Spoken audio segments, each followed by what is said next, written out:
এটা আমাদের মানে বাড়ির পাশে হাসপাতাল আছে, গরুপুর হাসপাতালে গেছিলাম আমি, আমার ছেলে, আমার মেয়ে। হ্যালো গাইস, আসসালামু আলাইকুম। কেমন আছেন আপনারা? আশা করি ভালো আছেন। আপনাকে তো আমরা ভালো আছি আলহামদুলিল্লাহ। আজকে আমরা গেছিলাম আমার ছেলের টিকা লইছিল না, ভ্যাকসিন, করোনার ভ্যাকসিন নাকি লওয়ার পর তারপর আমরা গেছিলাম আর থেকে ওষুধ নিয়ে আসি। ওষুধ বেশি একটা দেয় নাই। এই যে করোনার ভ্যাকসিন লওয়ার পর থেকে আর শরীরে গামছের মতো চুলকানি ছিল, ইদারিং বেশি ছিল। তারপরে জায়গায় গেছি, আল্লাহ যদি মাফ করার কি।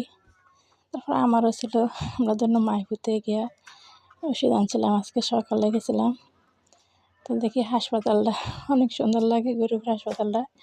এই কারণে একটু ভিডিও করলাম আমার আম্মুজানটা দিয়া। জানি যে আম্মুজানটা লাগে নিয়ে যাওয়ার লাগে। ওরা তো রাখা গেলে চারিদিক দিয়ে পানি আছে, ফুসকুনি, গ্রাম দেশে তো জানেন ফুসকুনি আছে পাশে। এই কারণে ওরা রাখা কোনো জায়গায় যাইতে পারি না, যে জায়গায় যে ওরা নিয়ে যায় আর কি। ছোট্ট রিক্সের উপর রেখে গেলে রিক্স, যে বাচ্চা মানুষ কি নাকি হয়ে যায়। ভালো থাকবেন, আল্লাহ হাফেজ।